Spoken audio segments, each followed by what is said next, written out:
Hi there, Smart Driver. Talking to you today about defensive driving, smarter defensive driving, skills and strategies that you can put in place to significantly reduce your chances of being involved in a crash. Smarter defensive driving, we're talking about minimum safe distance. And if you can put one skill in place that will significantly reduce your chances of being involved in a crash, it is 2 to 3 second following distance at all times. And I know that there are smart drivers who will come back and say to me, if I keep space in front of me because I live in Los Angeles, California, or I live in Santa Monica, or I live in Dallas, Texas, or I live in Houston, or I live in Tampa, Florida, Atlanta, Georgia, wherever you live. Yes, every now and again, people are going to cut in front of you.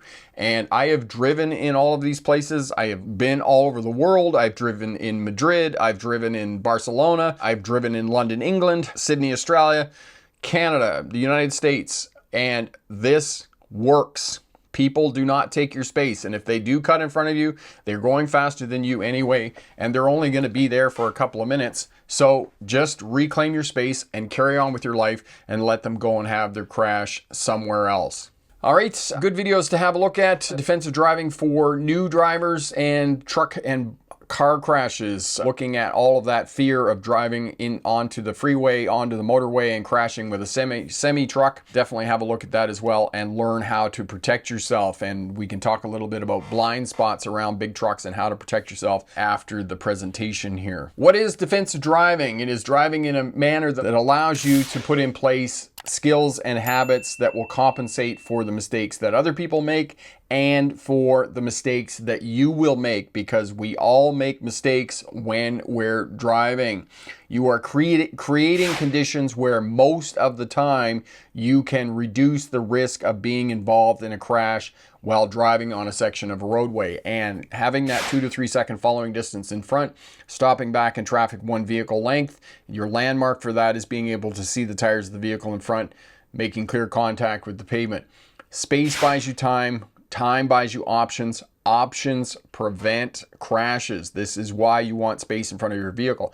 The other reason that I push this, promote this, talk about this space in front of your vehicle is owing to the fact of congestion. We were talking about busy cities before. Washington, D.C., New York City, Atlanta, Georgia, Tampa, Florida, Houston, Texas, Los Angeles, California. All these places are congested, and you cannot control what people are going to do the sides of your vehicle, but you can always control that space in front of your vehicle. You can create that driving habit. You are going to significantly reduce your chances of being involved in a crash. So, social driving, smarter defensive driving. What is smarter defensive driving? First and foremost, it defines what the problem is of driving, the way that people drive after they get their license. I'm a good driver. It's everybody else on the roadway that needs to change.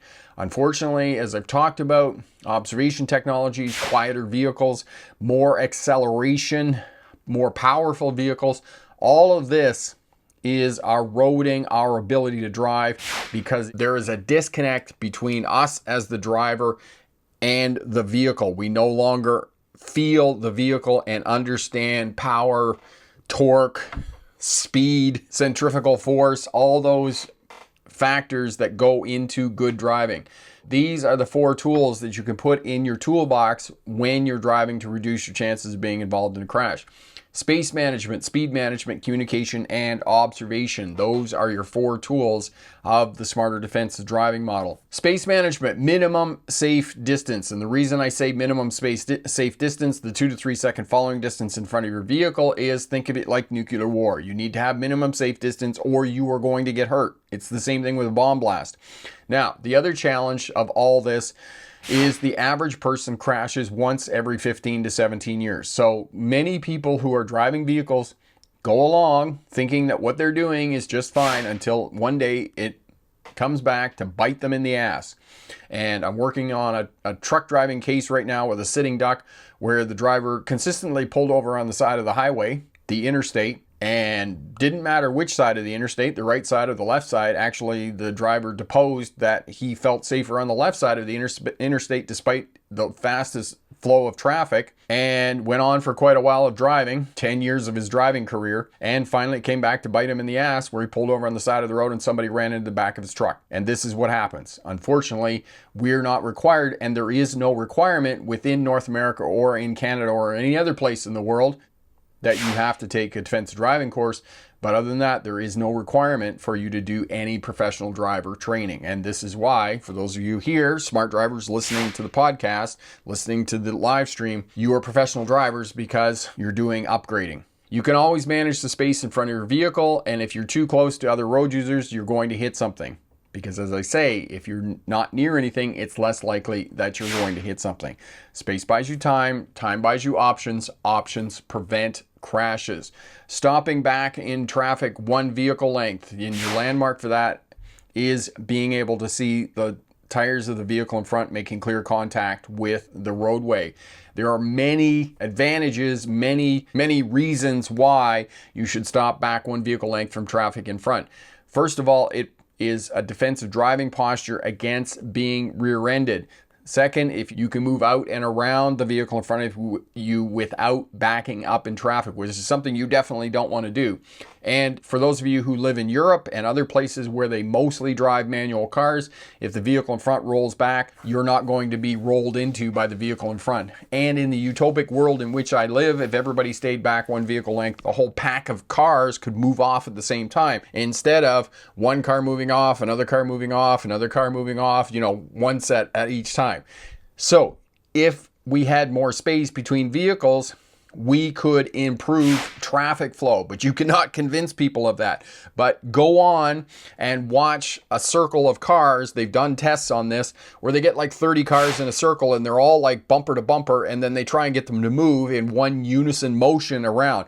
Eventually the whole thing comes to a stop because people are simply too close together. And this is the same reason that you get phantom traffic jams on high volume freeways, interstates, and motorways. Try and drive the section of freeway in southwestern Ontario from Toronto to Montreal, and the congestion is so incredible, and it is such a just agonizing piece of interstate to try and drive on with any type of fluidity. Stop and go. It's painful.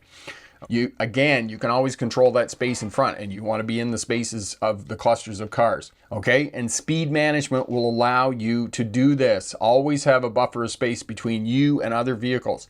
Again, we come back to if you're not near anything, it's less likely that you're going to hit something. Following too close. If you're tailgating other cars, it's a form of communication. The number one way that we communicate with other traffic is change in position of the vehicle and changes in speed. Communicate intent.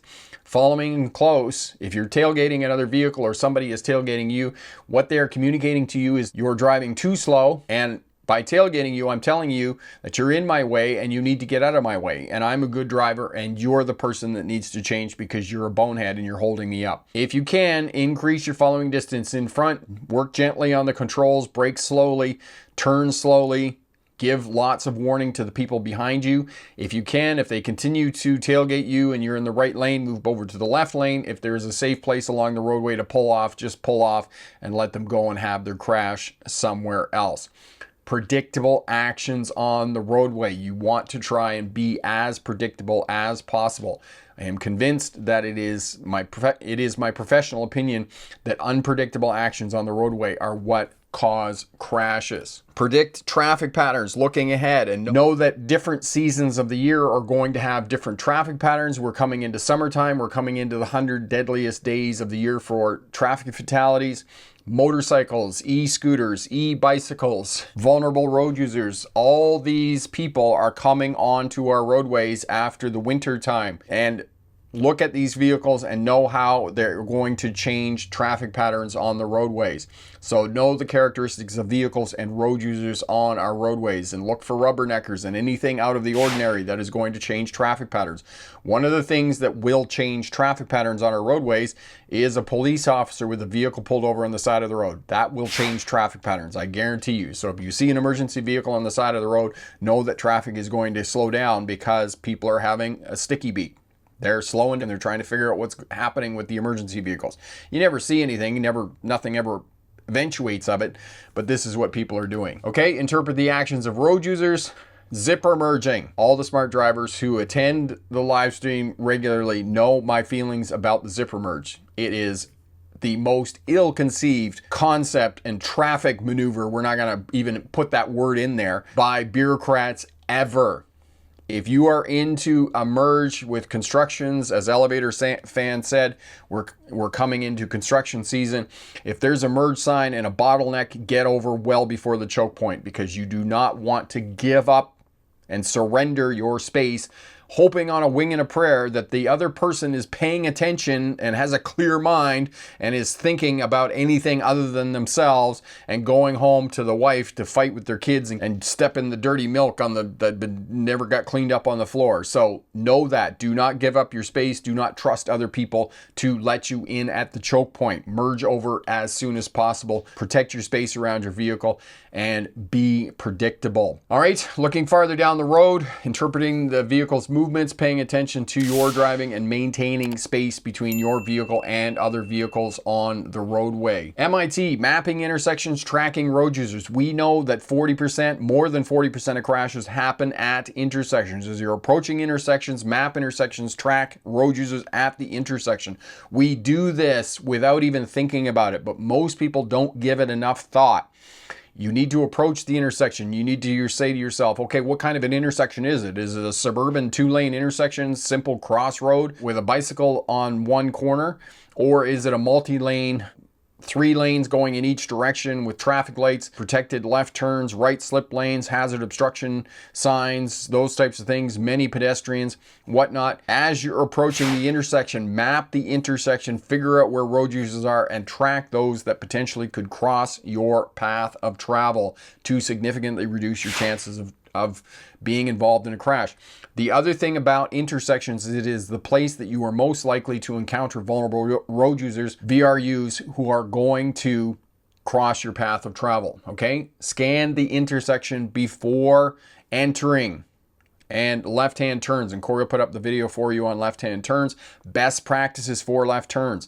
Wait at the edge of the intersection. When I say wait at the edge of the crosswalk lines, I'm not talking about the stop line. I'm talking about the edge of the intersection before entering the box of the intersection. That way, you're committed to the turn, but you're not in the intersection and meet the gap. If you can do that, again, you're going to make yourself safer on left-hand turns. So intersections, MIT, map intersections, track road users. Good luck on your driver's test, and remember, pick the best answer, not necessarily the right answer. And we're going to tie this into the previous 2 episodes that we were talking about the higher traffic crash rate in the United States of America compared to other places in the world. And last week we were talking about social driving. Social driving is the way that people drive after they get their driver's license. The hallmarks of social driving are, I'm a good driver. It's everybody else on the roadway that needs to change. And the biggest characteristic of social driving is people following too close to other drivers on the roadway. Elevator fan, when drivers tailgate me, I flash my brake lights at them to tell them to back off. Yes, and you need to be careful with that, elevator fan. In my experience of doing that with other drivers, it almost always results in road rage, and you don't want it resulting in road rage, especially where you live there in the United States of America, because people are carrying guns, and then you get road rage incidents, and then they go around you, they get in front of you, and then they brake check you, and all of that is extremely dangerous. Before you flash your brake lights at somebody, I would try other methods of deterring them from tailgating you, which is increasing following distance in front, pulling over. If you're in the left lane, pull over to the right lane, let them pass.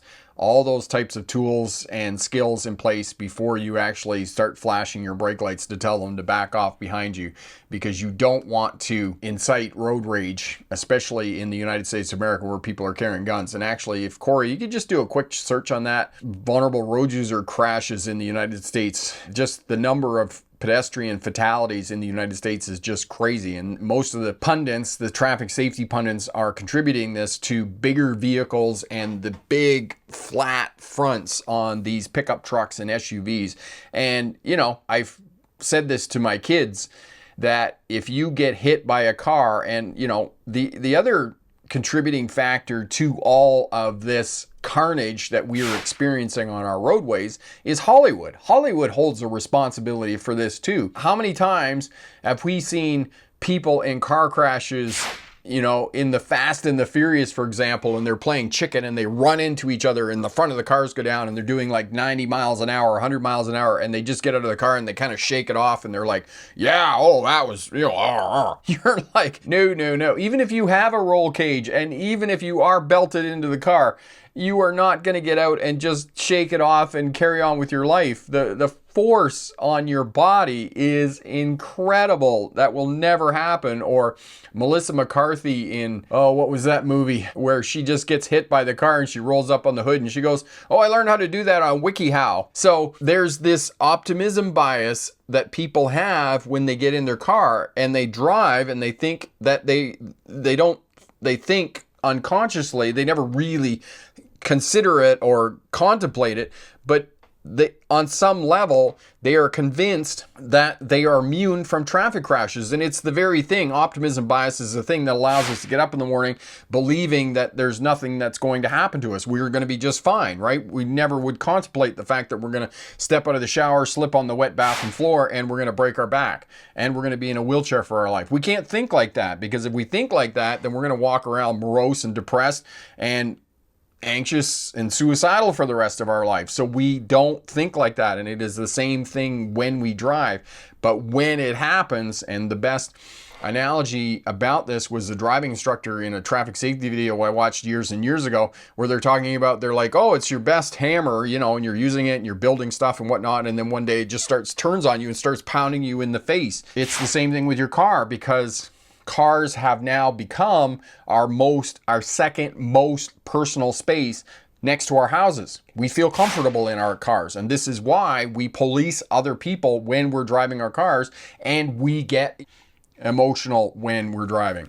Corey, in 2018, over 200 people were shot and killed or wounded in a road rage incident. By 2023, those numbers had doubled, so 400 people. So it's not significant in terms of the number of different crashes in the United States of America. Distracted driving in the United States results in about 3,300 fatal crashes.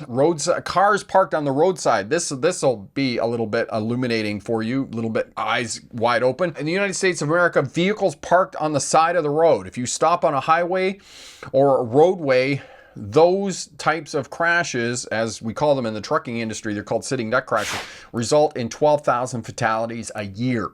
So 3 times the number of crashes that result from distracted driving in the United States of America. So we're talking about 400. That's a relatively small number, but it's still a significant number in the United States of America. These incidents translate to a person being shot in road rage incidents 23 every 18 hours. So there's approximately, one person every less than, 3/4 of a day. Crazy to think. So again, we come back to flashing your brake lights at other people, inciting road rage. Pick all the other less methods to keep yourself safe first. Take those options first before you start flashing your lights at somebody. Thank you everyone for participating. Thank you so much for your questions. Always a pleasure.